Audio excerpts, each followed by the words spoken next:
Hey everyone, if you just signed in, we're going to get started in just about a minute. I have Herb Cogliano here. I think he has a great program for you. And we'll just give it another minute.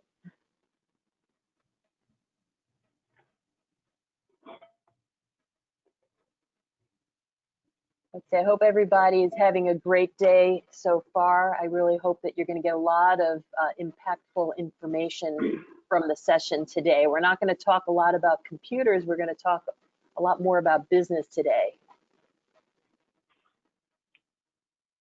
And my computer is telling me it's 12:14. We officially start at 12:15, so we'll be up in just a minute here. I hope that everyone can hear us just fine.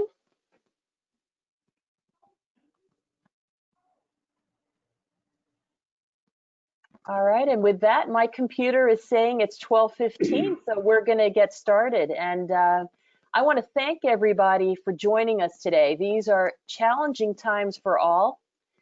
In the IT and cybersecurity space, my days are typically very full of change, interruptions, unexpected events. And in a time like this with the pandemic, the unrest, it's even harder to just stay focused on business, stay focused on goals. Nothing has gone as planned in 2020 so far, but there's still 7 months left to the year. I feel a really strong responsibility and commitment to Ikaru's community. That's our clients, our employees, our vendors, and all the families who depend on them for us to always do the best job possible. And I've known Herb for many years as a business leader in the community, and I've worked with him for the past year to help make Ikaru stronger. And he's one of the most clear-thinking people that I know. And during the pandemic, we've done a lot of things, a lot we've learned from Herb. And if I can get the next slide, Herb. And this is the Ikaru team working together, working remotely like a lot of people. So some of the things that we've done through the scaling up methodology that you'll hear about today, we doubled our daily huddles. We do 2 daily huddles a day at 9:08 and 12:38. They're 10 minutes. It's it's round table, virtually by video. What are you working on? What's next? What are you stuck on? And we religiously do our team meetings and same critical event reviews, department updates. We've worked on some of the guidance that we've gotten from Herb, trying to increase our communications with clients. This is our 4th webinar that we've done during this pandemic. We've done remote flex times. Always, trying to step up our game, do the best. And in the month of May, we did 200 hours of training, trying to sharpen our saw at Ikaru so we can help folks the best. And if I could just have the next slide.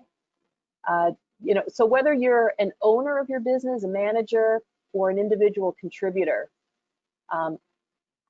Herb's clear thinking and methodologies are really going to help you stay focused on being able to do your best. So if you're the lead person in your business setting strategy, or you're an individual contributor, your role, how it fits into the big picture makes a difference for all of your clients, all your employees, everybody that you work with in your community. Herb's going to talk about scaling up, which is the Verne Harnish methodology. A lot of you might just be thinking about survival right now. And I really strongly believe that now is the time to not lose sight of the big goals. Why are you doing what you're doing? How are you going to make an impact? And there's 7 months left to the year. There's a lot of time to really achieve what we've all set out to achieve for the year. So Herb's going to go through a lot of tools, a lot of details, and no matter what your role is in your organization, pay attention, because what he's going to show you in the next 40-45 minutes is how you achieve your goals. And with that, I'd like to formally introduce Herb. And if I could get I see the slide on the page. And Herb is the former CEO of Sullivan & Cogliano, and he has over 32 years of experience in business.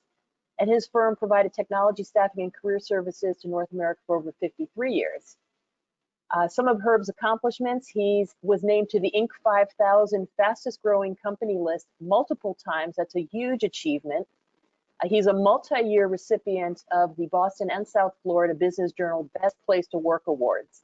So he's achieving goals and making a great place to work. He also serves on the Carroll School of Management Board of Advisors. And now Herb is spearheading his own advisory practice based on the award-winning Scaling Up and Rockefeller Habit books.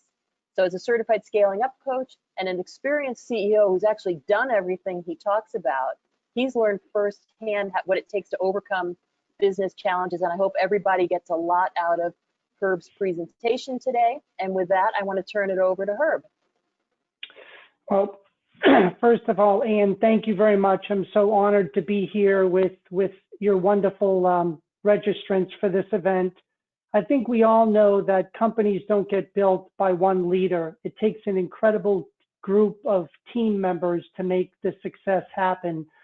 And although we may not feel like we're scaling up right now, being in a pandemic, I think what we do need to consider is the things we can scale up. So as we're looking at trying to get revenues back and profit and cash, one of the things we can focus on is how are we going to scale our people and our leaders, because they will be the ways in which we will start to grow the other things back. So I have a bunch of insights, and I hope if you take just a few with you today, you'll find it very valuable. But most people do not know that there is over 11,000 new companies starting up in the world each hour. So we don't have a shortage of startups, but scale-ups, there's quite a few. In the United States, with 28 million companies, 96% of them never achieve more than $1 million a year in revenue. But even more startling, only 0.4% ever make it over 10 million or more a year in sales, showing that growing your business in general is never an easy thing for all of us to do. But I can tell you that we can make it easier for us to do that. And this picture here depicts the struggle in the industry of transportation between the car and the horse and buggy. And most people would think when the horse went out of the transportation industry, that it was a transportation industry problem that made the company fall. But I'd like to tell you that it wasn't an industry problem, it was a leadership problem. Because if the owners of the equine industry with transportation had pivoted to entertainment, they would now be part of a $300 billion industry. And how many companies are going through this right now, blaming an industry where we maybe need to look at different types of strategic pivots to get to the right places where revenue will flourish? So I want to begin by asking you, what is your biggest challenge right now in the pandemic that you're facing? And we're going to make sure we cover some of these things for you. Is it people? Is it strategy? Is it execution? Or is it cash? And if you wouldn't mind, in your chat, just write one of the four that you think is your biggest challenge. And Anne, if you wouldn't mind, share with me what you think the one or two top themes are. So I appreciate your participating. Okay, hopefully people can see that on there. All right, we'll give everybody just a second to post that in there. And I'm seeing, I think cash is, I guess, top of people's minds. Okay, great. What I've been seeing mostly is cash and strategy, and then people and execution, the third and fourth. So I don't know about you guys, but I've been doing quite a few puzzles as I've been home in the pandemic with my family. And when you begin a puzzle, how do you normally start? Do you take the corner pieces? Do you do the edge? Well, I don't know about you, but the way I start the puzzle is by looking at the cover on the box. And I find that when I have a vision on what I'm trying to create, it makes doing the puzzle that much easier. Well, we have a cover on the box in the form of our one-page strategic plan. And we use this as a roadmap with ourselves and our team to help us discover the directions to the company that we all want to build together. And within this one-page plan, It's broken out into a couple of different areas of importance, I think, for your company. I've read strategic plans that are 20 or 30 pages long. They're probably very good, but they're probably not widely used by your team. It's too complex. So we separate our plan by strategic thinking. Where do we want to be 3 to 10 years from now? And then equally important, the execution plan. How are we going to deliver on what we need to accomplish? And a third component, Hey, Herb. you're going to, yes. Hey, I just want to point out, anybody who wants, Herb's put together a package of all these scaling up. So if you're trying to diligently take notes, just shoot me an email and we'll send over the whole package so you can see it in full scale. You know what, Ann, that's a wonderful point. We're also going to include a PDF of the slides as well, so you'll have that too. So thank you. When you look at this view of the one-page plan, I'd hope you'd agree, you could have a great strategy, but your people are really core to helping you execute on that strategy. And if you think of a top athlete, don't top athletes have very strong core? You think of the 3 things: they need a strong abdomen, a strong set of obliques, and a strong lower back.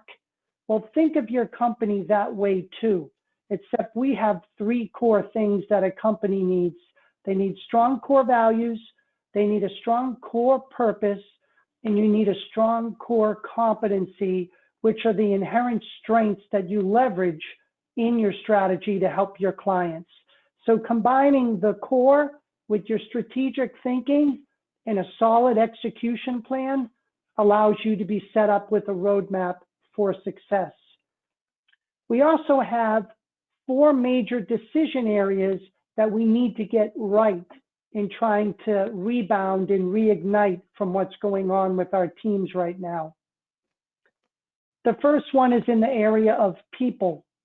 And when I say people, I don't mean just your employees. I'm talking about your clients, your suppliers, your strategic partners, and even your shareholders.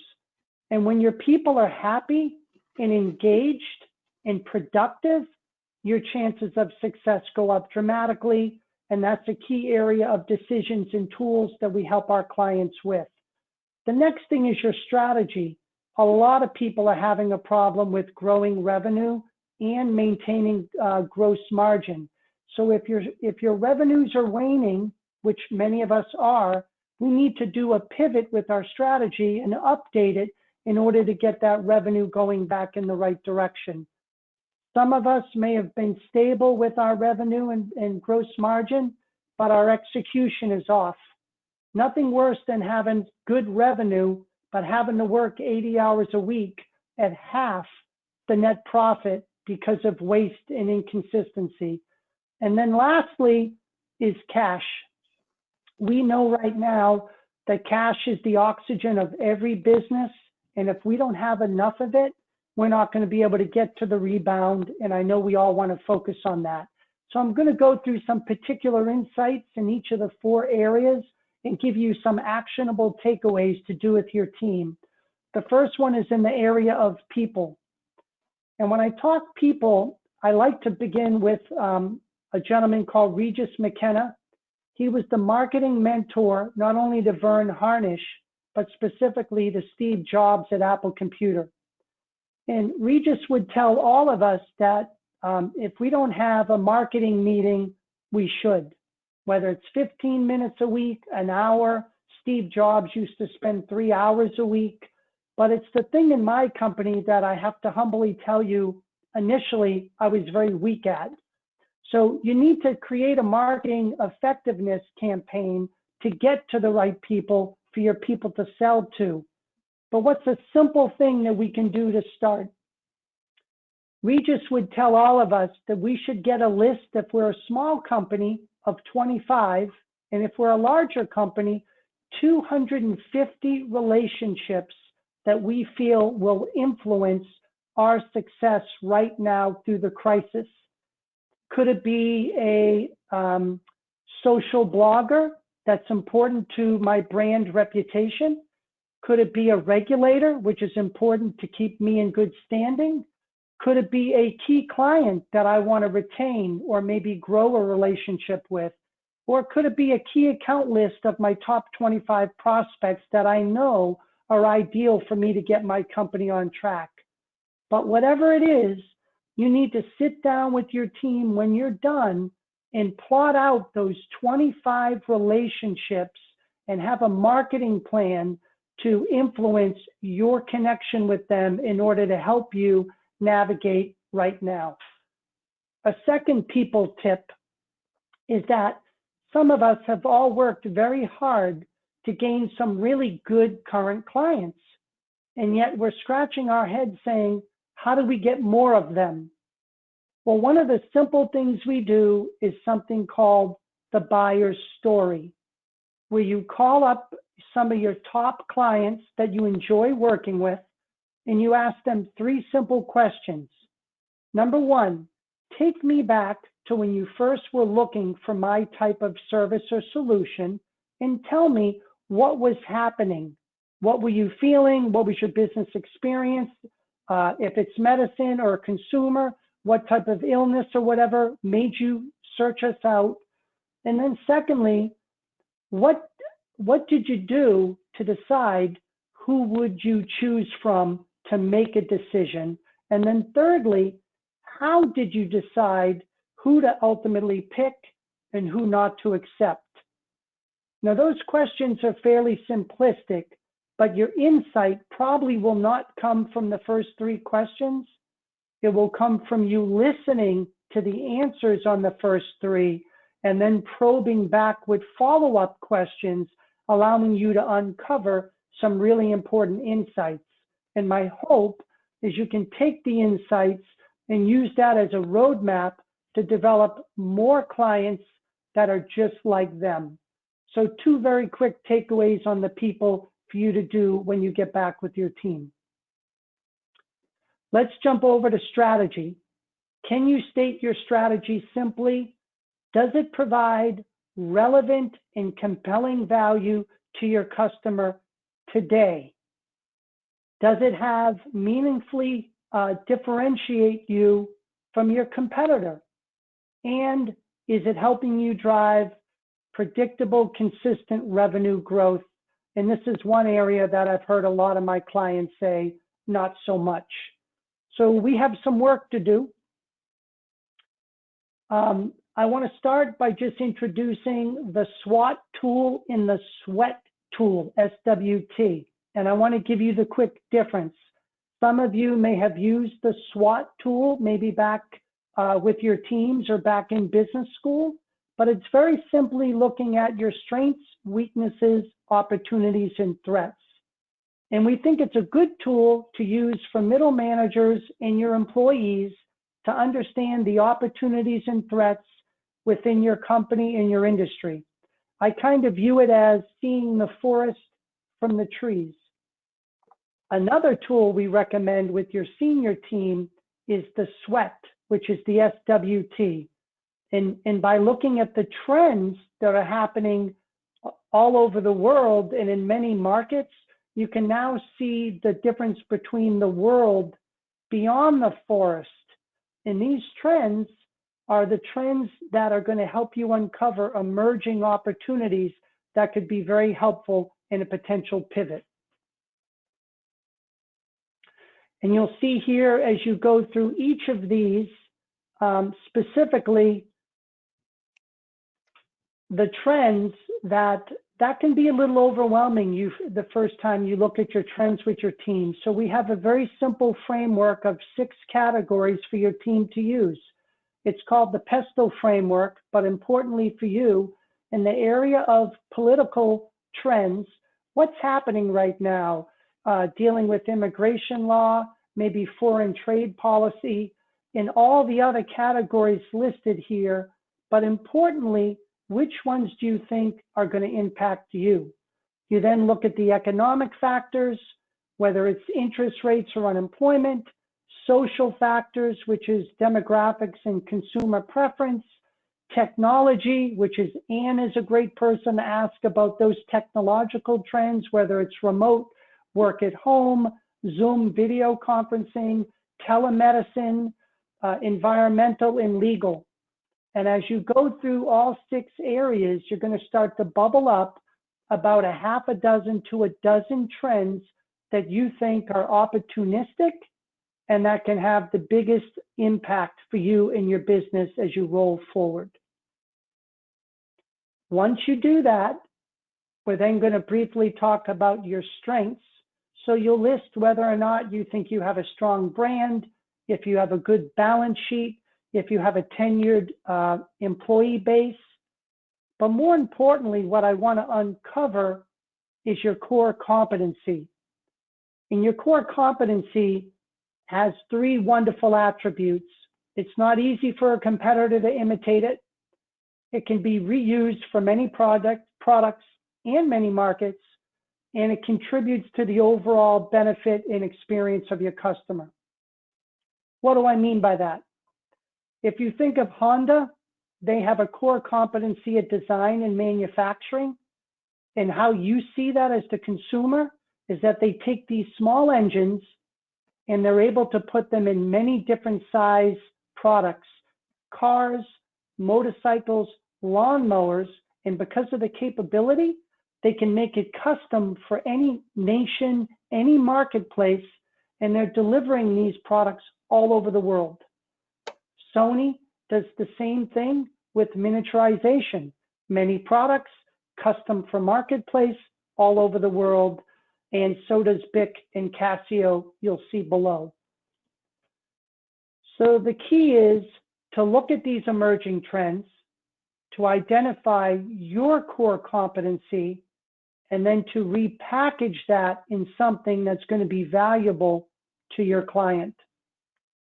How do you get more information if you're not clear yet? What I would do is sit down with my employees and my middle managers, if appropriate, ask them to help me with the SWOT to give their opinion on weaknesses and opportunities and threats. I'd also do an employee survey, 3 simple questions, because employees are the closest to the customer in the company. 3 questions: what should we start doing, stop doing, or keep doing as a company? And then for my clients, the same simple questions: start, stop, keep. And I would pay particular attention to what your clients tell you to start doing, because that could be the insight for a new service or product you should be offering. So once we gather all this great intelligence, what do we do with it? There's a very simple graph here or chart that I share where you want to start taking your best ideas and you want to rank them using the grid. Ideas that are high impact if you implement them or low, and ideas that are easy to implement or difficult to implement based upon the amount of staff bandwidth and the amount of resource you can dedicate to it. And the holy grail is to bubble up the ideas that come into high impact, easy to implement as the insights to help you look at the basis for your pivot. Some of the pivots types you can consider is a product category pivot. We had a scaling up client that was actually making window shades that took their core competency in manufacturing and then pivoted to make face shields. We had another client that's a business model pivot where they were doing 100% on-site doctor appointments, and they're pivoting to have a major portion of their practice revenue now start to do telemedicine. Another seeing a one, lot of that. You are as well. Yeah, yes. we're seeing a lot of that. Yeah. A market pivot. Maybe you used to serve Fortune 500 companies, but their needs have changed, and now you're going downstream to serve similar products, but the small, medium-sized companies. And then lastly, an offer pivot. Maybe you had an all-inclusive, very large purchase item that can no longer be affordable. So now you're going to unbundle that offer into an a la carte type menu of smaller items that are affordable and that can be purchased incrementally. So let's jump over to execution. I love this picture because I think as an entrepreneur, I could be guilty of wanting to do a lot of things and get distracted. So I want you to be thinking about, we're almost at the halfway point for 2020. What is the number one thing that you have to accomplish in your business? Is it to get new customers? Is it to retain the clients you have? Is it to grow your cash flow, your cash account? Or is it to retain your A-player employees or prevent them from being burnt out? Once you understand what your main thing is, it will be less likely for you to get distracted by the so-called shiny objects that I know a lot of us do. So what do you do with that? We're going to be close to planning for Q3 right around the corner. And I'm sure you're thinking about some targets that you have to have, whether it's a revenue target or overhead or cash or profit. So you're going to start to put these targets in your mind. And then what you really want to think about is, what is your constraint? Because we all know that the constraint, the biggest constraint, is what can prevent you from ultimately achieving a lot of goals. So if you're able to diagnose with your team how to unblock the biggest constraint, then you can discover how to knock over the first domino that will cascade the rest. And if you think of an example, if you have an issue with customer retention, maybe there's not enough follow-up, maybe the procedure is outdated, maybe you need a different piece of technology to contact the client sooner, or maybe you don't have the right staffing limit to deliver the type of service that they expect. Whatever that bottleneck is, it's typically a balance between people and process. If I was going to use the example of revenue, if I needed to grow my revenue, do I have enough people on the bus to do that? Or are they maxed out capacity-wise? If I do have enough people on the bus, are they trained well enough? Do they have enough product knowledge? Do they have enough experience? If I do have the right people, do I have the right process for them? Is there a sales playbook? Do I have a sales management process to do account reviews and account management? By balancing the people and the process demands, you can get control over the constraint, ultimately unblock it, and be able to get to the main thing that you want to get to for that quarter or for the rest of 2020. So best practice tip is to go back with your team and start talking about what's the main thing keeping you from achieving the main thing you want to do for the second half of 2020. Cash. So how do we increase cash without going to outside sources right now? We use a wonderful tool called the cash conversion cycle.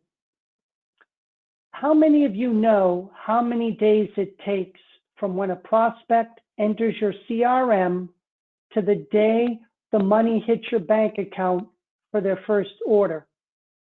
That is your cash conversion cycle. And the way that we help you speed up the accumulation of cash is to look at the components of the cycle simply and help you shorten them and make them better. So if you look at your sales cycle, you could go back with your team and start to chart the first day the prospect was entered in your CRM to the first day they gave you an order, and then try and improve that and shorten it. Your delivery cycle, the first day they gave you an order to the day you delivered, and work on mapping that out and doing lean and process improving it. And then billing and payment, the day you invoice to the day the cash hits your bank. Collectively, by working on eliminating mistakes in each of the components, by shortening your cycle time and improving your business model, you can help optimize cash a lot better.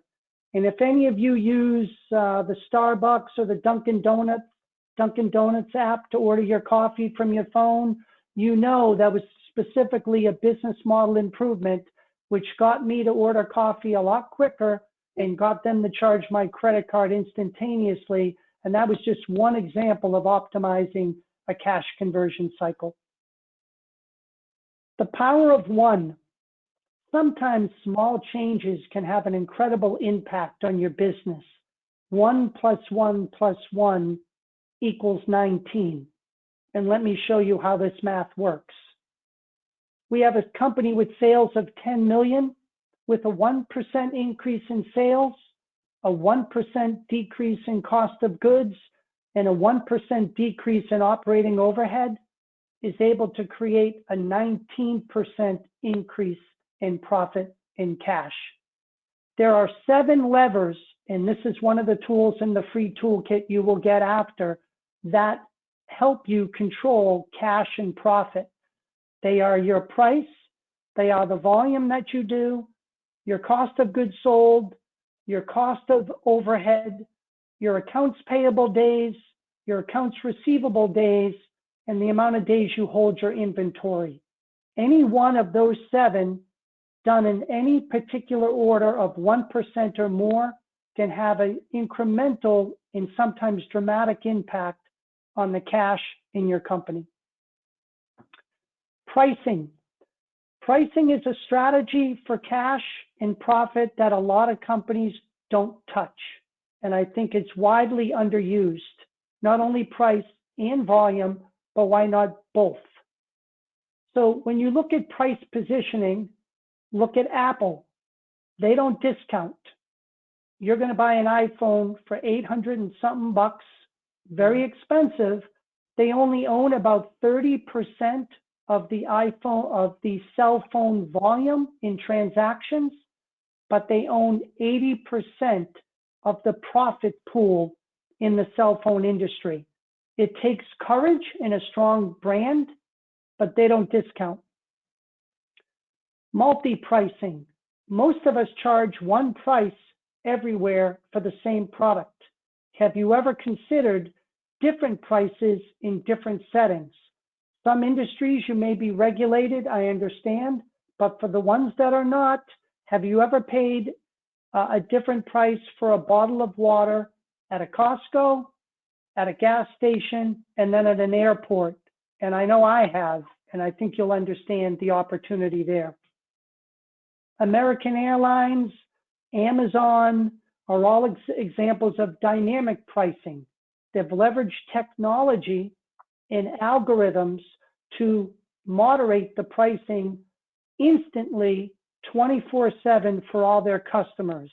How many of us have technology to leverage that in our business right now? Range pricing, good, better, best. If you have a preferred offering, normally in the middle, you anchor it with a lower price and then a higher price alternative. The strategy being, I want you to buy something that's ultimately good for you versus all or nothing if you don't buy the one product at the one price I offer. So take a look at range pricing as an option for strategy. And then there's other pricing techniques. There's competitive pricing.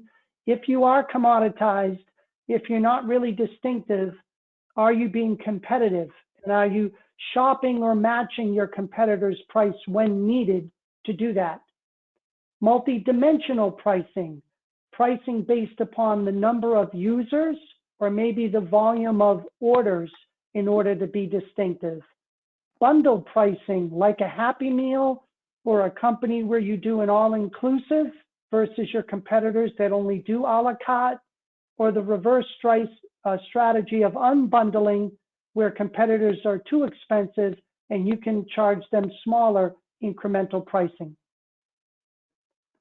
So the takeaway is to go back with your team and start taking a look at your cash conversion cycle, your power of one opportunities, and your pricing strategies as direct, actionable ways to get more cash in your business today. And I want to leave you with a historical note of optimism. In the last 60 years, there has been 14 different market corrections in the S&P of over 29% average. those are pretty dramatic market corrections. I have been fortunate to run a business through 7 of them and survive. And I know a lot of you have survived many of these as well. The optimism is this: in each of these 14 historical corrections of 29% on average, with the ensuing 5 years from the correction, the market has rebounded on average 110%. So I hope you take this as a rally cry for rebound, not recession, and an opportunity to take some of the insights you learned today with your great team members and use that for your pivot and your rebound opportunity to have a successful 2020 ahead. So let me see if there's questions, and Ann, I'll give the stage to you. Okay, yeah, a couple of questions here. You just showed that slide of all the recessions over the past many years, and you were growing a business and hitting Inc. 5000 multiple times, which is a big accomplishment. What do you think were the biggest factors for you when you were running, your biggest challenges, or you talked about constraints? What made the biggest difference for you during those times? Thank you, Ann. I'll give you a great example. We were landlocked. We had a couple of locations locally in Massachusetts. I saw that students would only drive so far to go to a class, and my growth was going to be very small and incremental. And I was fighting a lot of local competitors. There was heavy marketing needed and a lot of commoditized pricing. We were fighting for the same small pool of people, quite frankly. So we did 2 things that were unique to our pivot and our really great success. Number one, we went on an acquisition spree, and I looked at different parts of the country where the competition was not as fierce and the market was not as dense. And I was able to buy strategically some companies. And then the biggest one we did was market coverage. We took a on-campus model in one of the first schools to be approved for distance education. So within 2 years, I went from serving 1 state to 22. Wow. And my ability to look at my market share and growth was just something I had not uncovered in the first 13 years of that particular division. So that's exactly a great example of how you'd maybe look at a pivot if you needed to. All right, and another question for you. In terms of a lot of strategic thinking draws in the inputs of the team and talk about people and process. What do you, for the folks who are on the call who are individual contributors or maybe the managers of those people, what do you think really makes a great employee? What do you, as you built up your staff over the years, what were you looking for? How would you define a great employee? How can an employee become better, and how do we look to develop the best employees? So I'm going to turn this question on you, Ann, because I know that you have some wonderful core values and a purpose. My short answer is we always leaned into our core values and purpose. And when we had employees that were naturally inclined to embody those values and purpose, then our mission was ultimately aligned, and we ultimately got 30 to 40% discretionary extra effort because we were on the same page. Mm-hmm. And it doesn't make somebody that doesn't have those values less valuable. They're just not as great of a fit for our culture, but they may be a great fit for somebody else's. So let me ask you, what do you look for at Ikaru? Because you have some wonderful people as well. Yeah, I think our one of our top core values is obsessed with customer success, really being people-oriented. We want to be helpful. Friendly service is a big part of what we do, and really sticking with a problem. That's important because there's a lot of in technology, it's just a lot of frustrating things that happen. You got to stick with a problem and remember that you're helping a person at the other end. And learning, love technology, is one of the things. If you don't have, just having an interest in it and wanting to learn about it, keeps up with change. So yeah, and when we do our weekly meetings, that is something after, working with you, we go through our core values and we review them every single week. Just kind of get them up on the screen, and we do like a what went well roundtable, and we do critical event reviews when we have to, but if a network's down. So yeah, I guess obsessed with customer success is the biggest one. And that's a work in progress all the time. No, it is. And I've been the benefactor of working with your team. I just upgraded laptops in my business with me and my wife, and I worked with multiple members on your team, and they were fantastic. So thank you. Are there any other questions from the audience or from yourself that you have? Well, this one relates to the Inc. 5000. Yep. And this maybe ties in with your first answer, but hitting that goal and being able to stay on that list, that's a big accomplishment. Very few companies can make that. And what did you change to be able to achieve that? You talked about growth through acquisition. Anything else that you did for changes and just staying on that goal? Yeah, so it's normally not one thing. It's normally a combination of things. If you remember Jim Collins talking about the flywheel, you have this big boulder of a company, and it's hard to move it and push it, but then you get some leverage and it starts to roll slow, then pick up steam, and next thing you know, boom, it's moving. So one of the things that we did, in addition to the distance education, expanding from 1 to 22 states, gave us a lot more opportunity for market coverage. We also found a lead provider because we were learning and we were going to conferences and we were reading and talking to our network, that I went from, we spent $500,000 a year on leads. Wow. I was paying $150 to $175 a lead. And then I went to a trade show, networking, and as I was boarding the plane, I bumped into a gentleman that was there with me, and he said, "Oh, I know a guy who does leads for $25. I didn't believe him. I'm like, they can't be good leads. Well, I went and did my homework. Our lead flow doubled tenfold because now I found a different way to innovatively get leads into marketing. And then the last thing I did, we were selling 15 programs. And salespeople like to sell everything, but they're normally not good at selling everything. So I found out, I did a research on the top revenue, profit, and hours of work for each product. And I found out of 15, there was really only 3 where 80% of all the revenue, time, and money came from. So I didn't get rid of the other 13, but I didn't market them and I didn't focus any direct contact selling it. Well, it happens that one of them happened to be distinctively better. It was underpriced in the market by 15%, and it had the best customer outcome, graduation, placement, and it had the highest customer satisfaction from our NPS score. We literally grew $1 million a year in profit from that one change in the program product portfolio with pricing, and then put it across 22 states. Wow. And when you talk about how do you do it year over year, it was the momentum from the first year that just carried like a snowball into the second and third and beyond.